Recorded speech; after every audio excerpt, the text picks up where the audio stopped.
Rising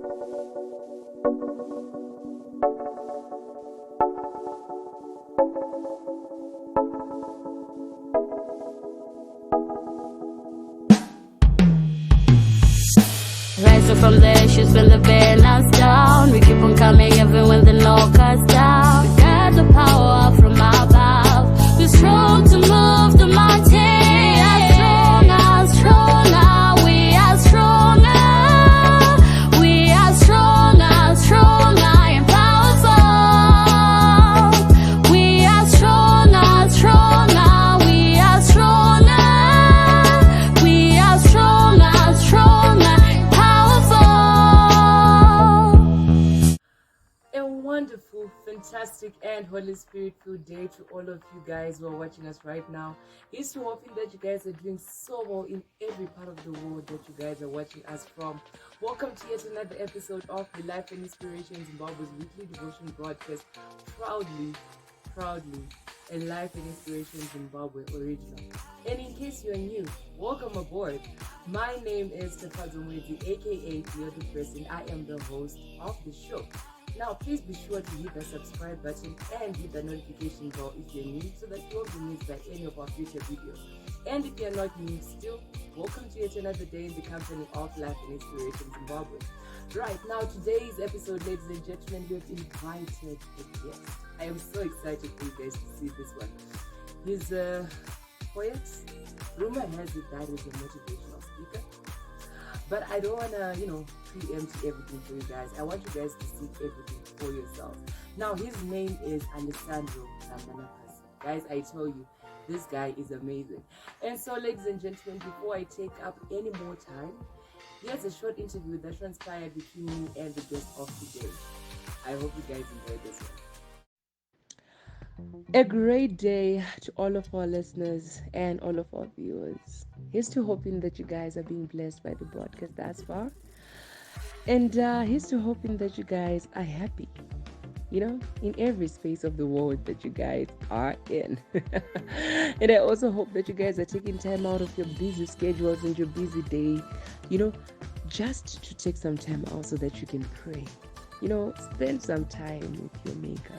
I feel like as a Christian, it's a great thing that, you find some moments where you just take your phone, your tablet, your laptop and your earphones, depending wherever it is that you store your gospel music on.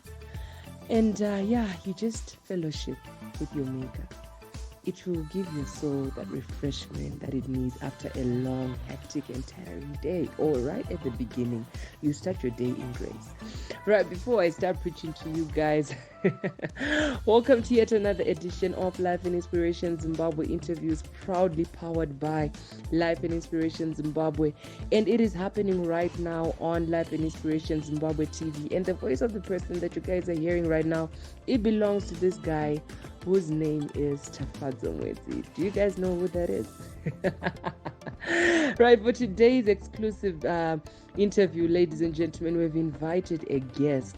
As you might have heard before, he is a poet and a motivational speaker. And he is here today just to show you guys how great he is. And so, ladies and gentlemen, please help me to welcome this public figure in the making, whose name is Alessandro Rambanapasi. How are you doing, Alessandro? Good day, everyone. Thank you so much. Thank you so much, Tafadzo, for inviting me. I feel, such an honor, such a pleasure to be here. Thank you so much. And I hope you're also doing well. I'm doing pretty good. I hope you're doing well, and so is everyone listening. I'm good. Thank you so much for asking. It's always so exciting to talk to another young person, doing great things out there. It's my dream, to meet other young people doing great things out there. And so, Alessandro, thank you once again for coming here. Right, so to just jump straight into the interview, can you tell us a bit more about yourself? Who is Alessandro Rambanapasi, and what is he all about? Tell us a bit about yourself before we move to your professional life. Who's Alessandro? Is he single? Is he not? Like, you know, for the sake of our female listeners who are, you know, who are here present, just tell us a bit more about yourself. My name is Alessandro Rambanapasi. These days I prefer Mierads, you know, it's a bit of a thing that I'm going through. I am 19 years old. I finished my A-level last year. I was doing sciences, apparently. It's an interesting choice of study, given what some would like to call my talents. But yeah, I was doing maths, physics, and chemistry. And right now I'm taking a gap year. It is almost over, by the way. And I am headed to uni next year, where I'm hoping to be studying maybe computer science, or, you know, if I'm feeling very, very gutsy at the end of it all, I might end up studying law. So yeah, that's me. I'm a typical family guy, firstborn son. So I'm an entire big brother, you know. Do not want them call and stuff like that. So it's a very interesting thing. I'm really big on family. I think that's one of like the biggest things in my life, and one of my chief driving forces. My family, my love for my family, my desire to make them proud, and, you know, the fact that I'm always thinking I have people looking up to me. So, you know, I gotta push through. I gotta keep going and stuff. And for your female viewers, for your female listeners, it's unfortunate. It's unfortunate for them, fortunate for me. I'm not single. So yeah, I think that's me in a nutshell. Yes. Also, don't one of the big things about me is that I'm like 5 foot short, 5 foot tall. Yeah, I think I'm considered shorter than the average 19-year-old. But yeah, that's one of, you know, that's one of the big things that I like to mention about myself, especially to people who can't see me, because I get this thing where I meet people and they're like, oh my goodness, over the phone or over the, you know, in the video you didn't look that short. So it's kind of, you know, yeah. So I think that's it. That's Alessandro in a nutshell. Wow, ladies and gentlemen, you all heard for yourself. His name is Alessandro Rambanapasi. Yay. Guys, he's only 19 and he did sciences. The guts that this kid has to do sciences at A-level. Right, so moving on with our interview, just a bonus question before we dive into the serious stuff. Mr. Alessandro, do you have any hidden talents, you know, you may like to share with us? I don't think I have any hidden talents. Although my mom always says I can be a model, you know, if I actually thought about it, you know. But I don't think I would call it a talent. Would you call that a talent? I don't know. I don't know. Right, ladies and gentlemen, this is another edition of Life and Inspiration Zimbabwe interviews, proudly brought to you all by the Life and Inspiration Zimbabwe group. And my name is Tafadzo Mwezi, aka Feel the First. And I am your host. Right, Mr. Alessandro, how has been the journey thus far? Like, as a poet, you know, what are some of the highs, some of the lows that you get as a poet, and what are some of the obstacles that you have faced personally in your journey, and what are some of the obstacles that other poets face in general, both the young and the old? Especially, like, you know, for those who are living in a country like Zimbabwe, for example, where poetry, spoken word, motivational speaking is not really appreciated or understood. what are some of the highs and some of the lows, and what are some of the, or in other words, what are some of the challenges that you get as a poet in this country, and how do you overcome them? So far, I think the journey has been illuminating, enlightening, if you will. You learn as you grow. You meet a lot of people. You get exposed to a world that you haven't, seen before. Amazing individuals, and where you thought you were good, you realize there's some people who are far much better. And if you have it in you, you try and learn from those people. So I think for the most part, this journey for me has been educational and inspirational, and just a journey of self-discovery and enlightenment of the sort. Also, it's it's something special to have an outlet for yourself to be able to say, whenever I'm feeling strong, intense emotions, I like to write down and help relieve myself, of those when I'm feeling extreme pain, extreme joy, extreme disappointment, excitement, etc. It's always an amazing feeling to be able to say, I'm gonna write it down, and whenever you like come back to it, it's like the entire page, or has all the memories and all the feelings that you were feeling when you wrote it. So yeah, I think that's been the good part, the great part about the journey. And challenges. I think most of the challenges that I have faced as an artist, that everyone really faces as a poet, as a spoken word artist, I think most of these fall down to one word: exposure.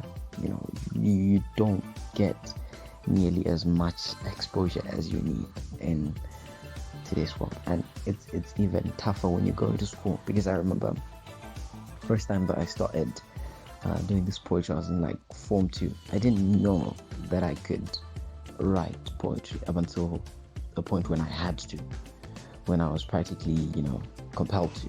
You should do it. Then I realized, what, if I'm gonna get this person to back off, I'm probably just gonna have to write. So then I wrote. Then I realized, I might actually not be bad at this. So I started writing, and I instantly thought to myself, oh my goodness, this is so much fun, and I want to keep doing this. And that kind of like excitement that you get when you realize, oh my goodness, I can actually do this. Like there's a certain kind of like excitement that pushes you to keep doing it. So I tried, and then this is Form 2, right? End of Form 2. By the time I was Form 4, I had already realized that you get to perform if only people already know who you are. You get opportunities if people already know who you are. It's kind of difficult for you to go out there and get as many chances to speak if you're still just getting started and just building a name for yourself. It's not an easy feat. I remember competing in maybe 2-3 competitions, but only because I had a friend. His name is Hamilton Mike, probably one of the greatest poets I've ever met. And so he would come and say, oh, there's this thing, you want to come? There's this thing, you want to, do you want to compete? Do you want to... And I think that opened a way for me to compete in like a couple of competitions before COVID hit.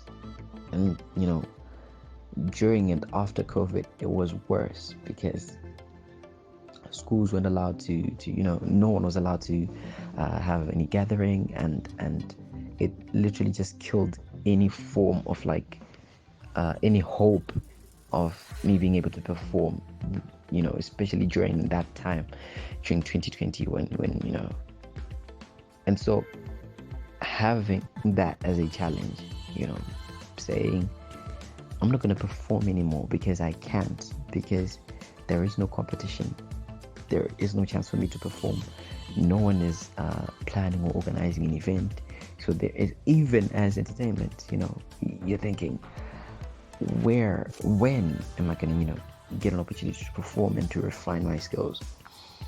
And I think that's the point where half of people who think they're poets and half of people who have the ability to be poets and who have the capacity to be amazing artists, to be amazing spoken word artists, that's where they fall, and they decide, you know what, if I'm not going to get any opportunities to show the world what I can do, what's the point anyway?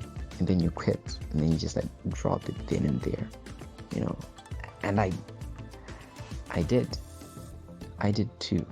I got to a point where I was like, why am I even bothering myself with all this? Why am I trying so hard? What am I trying to achieve anyway? Right? And 2020, 2021, I was like, you know what, I'm not going to perform anymore. I'm just going to leave it like it is, because what's the point anyway? Right? Because of the drought that was there in opportunities to perform and to compete and to do the sort. So I just like stopped. Eventually I got to a point where I was writing and just stocking up poems and just writing and just stocking up. It is something that's part of you, it doesn't completely leave, so you just do it passively, but you're not really like actively in it. And then eventually, like late 2022 and early this year, I decided, you know what, I want to challenge myself to find a place to perform this year. I want to try hard to find a place or a competition to perform, so that I can see if I'm still in that kind of space, in that kind of like groove and stuff.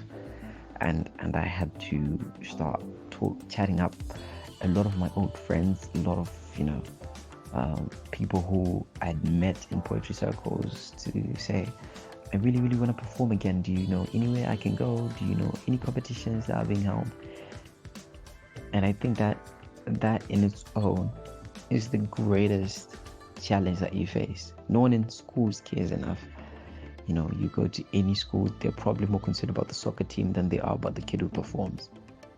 Any school, especially if you learned at a government ghetto school like I did, And so I think that most of the challenges that anyone would face, especially as an artist, whether you're a musician, whether you are a poet, whether you're a dancer, anything, it all falls down to exposure, to opportunities to perform and to showcase your talent and your skill. So yeah, I think everything else can come, things like support and generally people not taking you seriously,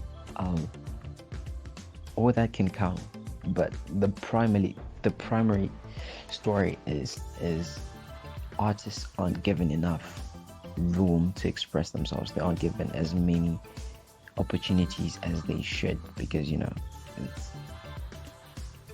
it's vital for you to say, hey, I'm gonna give you a mic and a stage and I want you to show me what you can do. And not a lot of people get that opportunity, especially in modern day Zimbabwe. So yeah, I think that is like the chief challenge that I would say I've noted.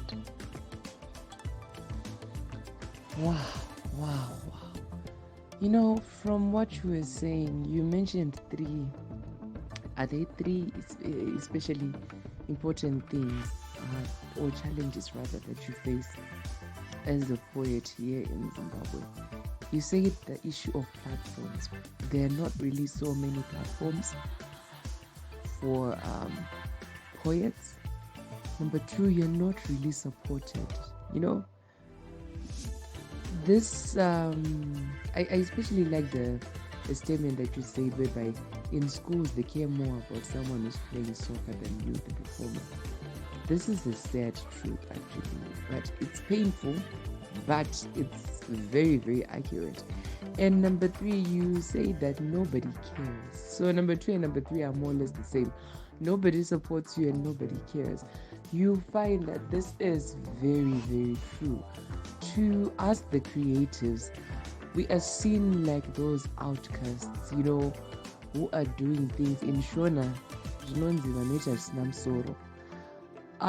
And it's a bad thing, if I am to say so myself. It's really bad, because you find that, just as how you said, a lot of people who are creative, who've got dreams out there, that's where they end up losing it. Because personally speaking, if I am to start doing something and no one is supporting me, obviously, okay, for me, I wouldn't stop, because I'm used to having to push myself all the time. But then I'm just imagining someone who's new to this whole thing, who has never been through what either you or either I have been through. They'll stop, because they're thinking that I'm hitting a brick wall in Zimbabwe. Nobody appreciates me, so why should I even keep on going?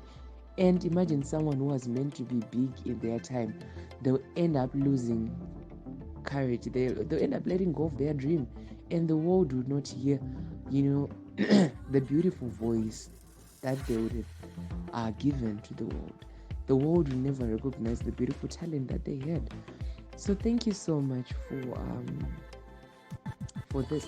But then I especially liked how you mentioned some of the highs, how exciting it is to start out, to write out your poetry and stuff, the excitement that you get.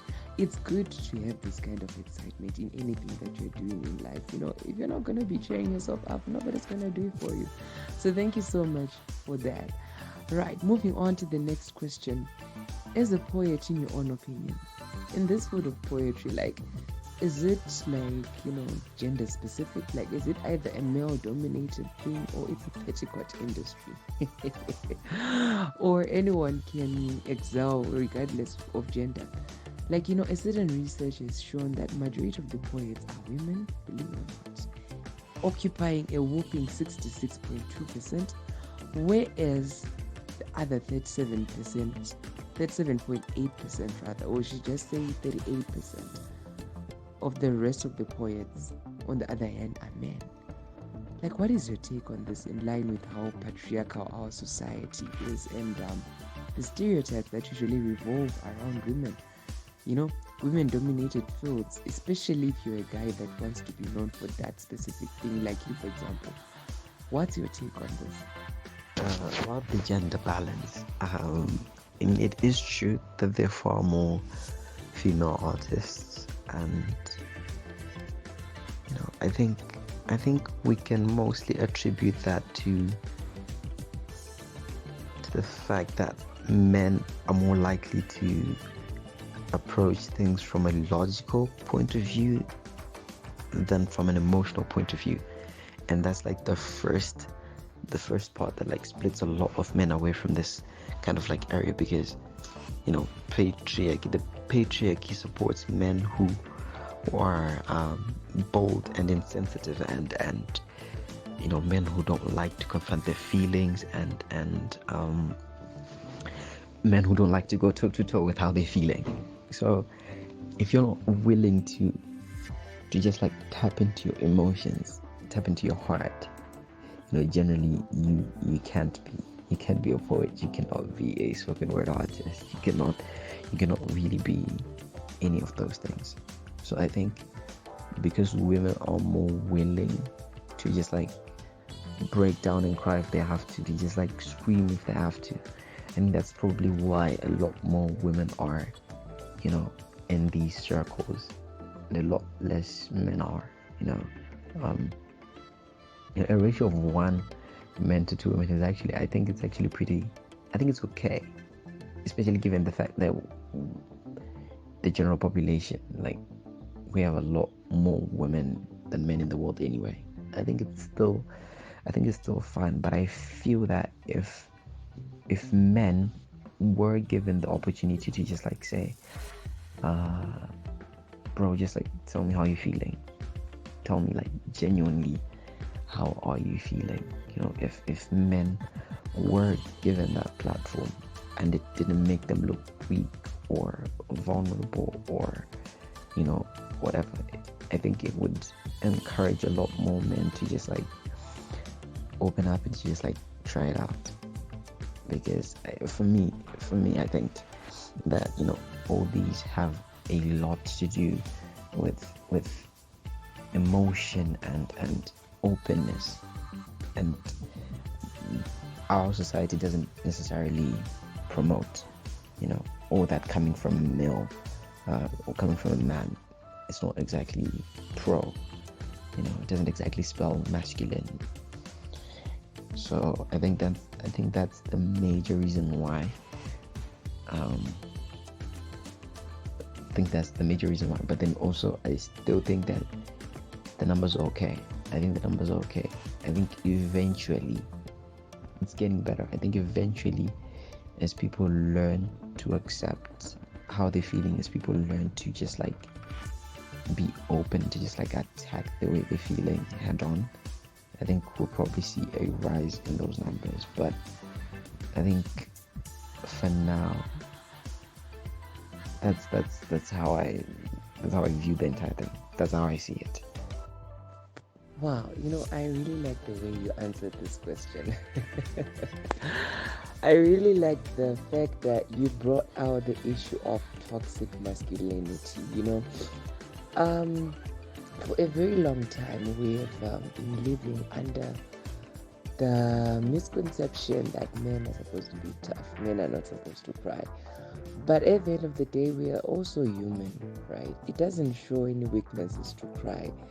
In as much as you can't always be crying in public and stuff, but you can't run away from emotions. Personally speaking, I feel like if you are afraid to go head to head with your emotions, if you don't want to show emotions, that is exactly what makes you to be weak. You know what I'm saying? So thank you so much for shedding light on this. You really touched on on the aspects that really excite me. You know, me being someone who's into mental health, you know, people's rights and stuff, I really liked the way you answered this question. And moving on to our final question, what is the advice which you can give to the upcoming poets who are still burning with passion out there but are not getting a platform?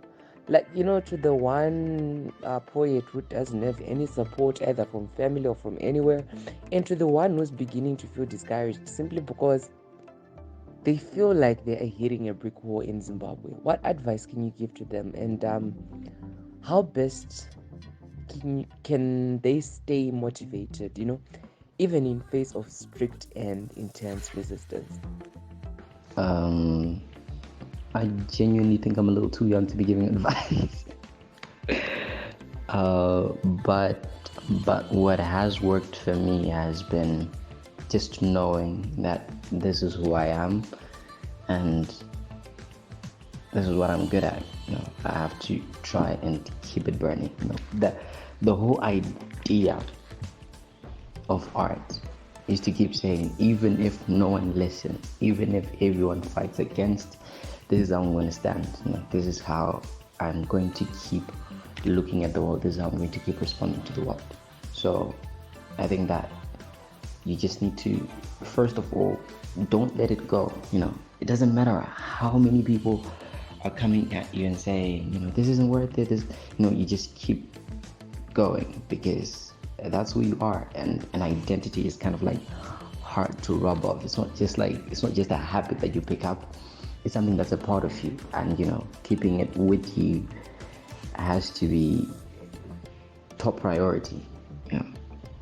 And also, I would suggest maybe getting a support group. You know, it's just when you find the right crowd for these kinds of things, you know, you constantly get advice, you constantly get tips on how to improve yourself, you constantly get opportunities to express yourself when you find. So you have to be forthcoming. You have to try as much as you can to just like give it a go, don't just like stand and wait for someone to come and notice you. You can just like be as proactive in your role as a poet, as a spoken word artist, as whatever, to say, hey, look at this poem. Do you wanna, or hi, I know you're having an event. I was thinking maybe we just perform for entertainment, or just you keep putting yourself in those kind of like spaces, and you keep actively advocating for your own voice, and eventually people will have no choice but to listen to you. So I think that's like chief in staying an artist in Zimbabwe. I went through maybe 2 years where I thought to myself, poetry isn't paying off and I should probably stop. And then a friend of mine came and shook me, and they were like, you are a poet, you are an artist, you have to go back to doing the things that you love. And it was easy for me to go back because it's something that I love. I had just maybe forgotten it for a little while, but yeah, it's something that I did love, so it was easy to just like go back to it. So you keep the love and the passion close, and everything else becomes a bit easier, to enjoy at the very least. So yeah. But then for a young man, like you were saying, you gave some pretty sound advice right now, talking about finding a support group, keep yourself going. Honestly speaking, those are some really, really great words of advice. And I'm feeling tempted to ask you, where do you see yourself in the next 5 years? But because of our time, I can't ask you that. But all the same, I want to thank you so much for coming here on the broadcast and sharing your thoughts and your knowledge with us, for just giving us a little bit of an insight on who Alessandro Rambanapasi is. Thank you so much for joining us, Alessandro. Thank you so much. Thank you so much for having me. It's been a blast. It's my pleasure. Right, ladies and gentlemen, thank you so much for joining us today on another edition of Life and Inspiration Zimbabwe interviews. This has been an interview with Alessandro Rambanapasi, the motivational speaker and the poet, the public figure in the making. I hope you guys enjoyed this. Thank you so much. See you guys next time.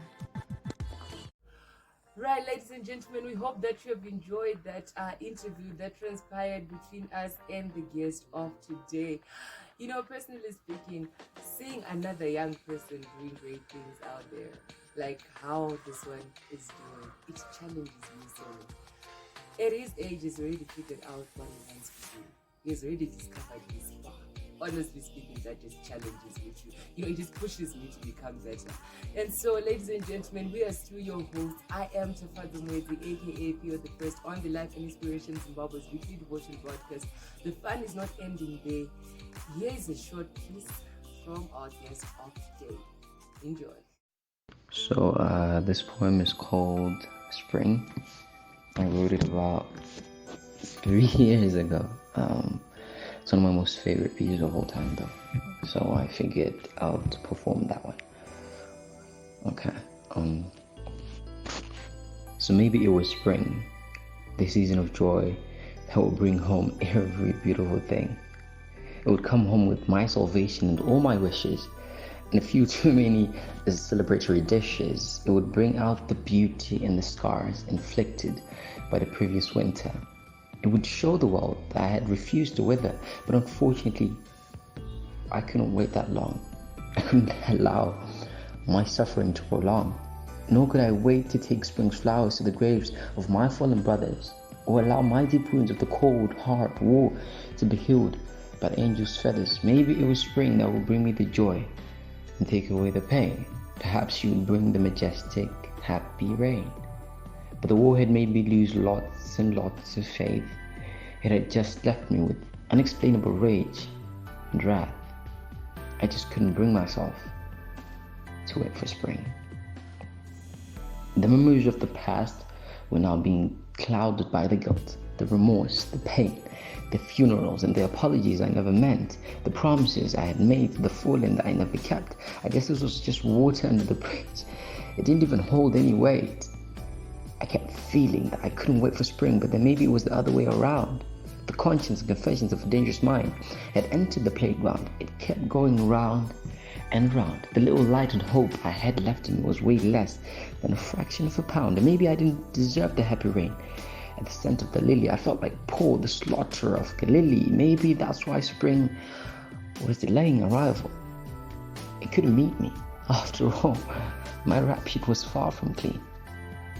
But I just couldn't bring myself to wait for spring.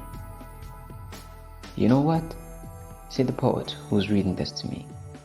Men like me and you don't have to wait for anything we can make.